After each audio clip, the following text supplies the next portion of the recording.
Hey, you know what it is? Let's jump right into it. It's Joker News here. Snoop Dogg, he launches his Death Row Cannabis brand. What is that? Death Row Records is entering the legal marijuana industry under Snoop Dogg's sativa fueled stewardship. The legendary gangsta rap label with which Snoop Dogg has been steadily working to revive after becoming its new owner earlier this year, announced on Thursday, December 29th, the launch of its very own weed brand, Death Row Cannabis. The news was unveiled via a brief anime video shared on Instagram, which gave fans their first glimpse at the company's logo and upcoming product line. The logo puts a metallic marijuana lace spin on the label's iconic electric chair emblem, depicting the soon-to-be electrocuted death row prisoner holding a joint. Now, the 20-second teaser also featured music by longtime Snoop Dogg collaborator and fellow West Coast hip-hop veteran DJ Battlecat. While promising the company's products are coming soon, fans won't have to wait long as Death Row Cannabis is set to make its debut in stores next week. Its first product will be cannabis flower with diamond-infused pre-rolls set to follow. And creating Death Row Cannabis products, offering AK a West Coast legacy cultivator and industry insider best known for RS11, Studio 54, and Shirazi strains from exotic cannabis breeder DEO, according to OK Player. Now, Cookies, the weed company founded by Bay Area rapper and entrepreneur Burner, will be the first outlet to carry Death Row Cannabis in select stores across California. Death Row Records has made its presence felt in cannabis culture long before launching its own weed brand during its 90s heyday. Now, the label dispensed some of hip hop's most iconic weed friendly albums, including Dr. Dre's The Chronic and Snoop Dogg's Doggy Style. Now, Snoop is no stranger to the weed industry either, having launched Leafs by Snoop in 2015, making it one of the first celebrity endorsed weed brands in the US. Now, Leafs originally catered to smokers in Colorado, but the first state to legalize the recreational use of cannabis alongside Washington, D.C., before expanding into Canada in 2018. Now, the Dogfather has also invested in a number of other marijuana brands as the global market has grown into an estimated $20 billion industry thanks to relaxed laws. His early support of Dutchie helped the Oregon-based weed tech company double its valuation to $3.75 billion last year, and that's big if you think about that. That's a lot of money right there. So just think about that, $3.75 billion. Now, Snoop's own smoking habit is the stuff of legend, with the 51-year-old rapper telling his potluck dinner party to co-host Martha Stewart earlier this year that he blazes through as many as 25 joints a day. 25 joints a day, people.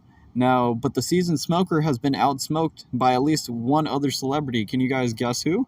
As he admitted on Tom Brady, Larry Fitzgerald, and Jim Gray's Let's Go podcast earlier this month, Willie outsmoked him. He said when he asked about the most stoned he's ever been was in Amsterdam on 420, and he was doing a concert out there. He performed on the 19th and performed on the 20th, so we went back to the hotel room and we were playing dominoes. Willie had a vape, a joint, I had a blunt, he had a pipe. So me and him were playing dominoes one-on-one. He's beating me at it, and I'm just getting higher and higher, and he just keeps passing to me. I'm like, this old guy is outsmoking me, he's saying. And I'm trying to stop, but I can't because I don't want to show no signs of weakness. One of his websites literally has the domain name www.inventorofemail.com. Now, a trip to the website is definitely educational to know more about this bizarre member of the Indian diaspora. There's justification on how this was the true email, unlike the one on the ARPANET, followed by the racist trolling that he has endured for his claim.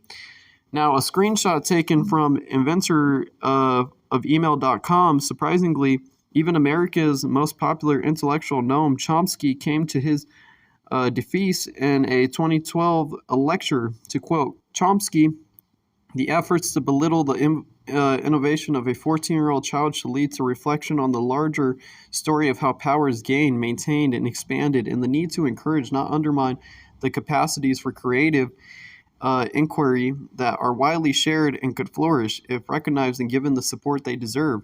So whether he did create the email or not, that's food for thought, but the world should probably be thinking about what Musk would be feeling about this. We have seen in the past few weeks how impulsive and bizarrely surprising the Tesla founder can be. Now, Snoop Dogg also jokes about the running for Twitter CEO. Rapper and full-time cannabis smoker Snoop Dogg is known for his satirical hot takes on social media. This time around, he was pulling Musk's leg by tweeting a similar poll asking, "Should I run Twitter?" And 81% of the people wanted Snoop Dogg to be on Twitter. They wanted him to run it. Only 19% of people said no. Now, the tweet was so iconic that even the official handle of the Gunniness Book of World Records tweeted biggest yes ratio in a Twitter poll. YouTuber Mr. Beast can be a potential candidate with 122 million subscribers on YouTube. Jimmy Dawson is a successful YouTuber popularly known as Mr. Beast. Can I be the new Twitter CEO? Now, on December 23rd, Mr. Beast too expressed his interest in running the Bluebird as he tweeted, "Can I be the new Twitter CEO?" To this, Musk replied, "If it's not out of the question, who else is in the race?" Posting an image of the glasses worn by the Matrix Morpheus with the shades reflecting him taking both the red and the blue pill. Matt Swider also announced his interest in serving as the Twitter CEO. You know, it's just so many people want to go into this. Now, for the unacquainted, Swider went on the list out his achievements as gained 1 million followers, helping people by buying PS5s and fought Twitter bots and scams more than you can imagine. Now, Grammy-winning DJ Swivel, Beyonce's personal audio recording engineer, tagged K-pop group BTS's Twitter handle, tweeting that they should be joint CEOs with Musk. While surprisingly, personalities like Kanye West and Donald Trump didn't have a comment, both of them are anyway not on Twitter. Donald Trump shared a few news posts announcing him as Musk's successor in Twitter. Now, the eldest child of Donald and Ivana Trump still tweeted, "This is unfortunately fake news, but would definitely be lit as AF," followed by a barrage of fire emojis. So, what about the actual Twitter CEO? Well, last we checked, Elon Musk was still the chief twit at Twitter, waiting for the time he finds someone foolish enough to become the Twitter CEO. Is what he calls it. He says somebody that is foolish enough, but he wants somebody that's competent enough is what he's also saying. It's kind of interesting, his views on it, but you guys let me know in the comments below.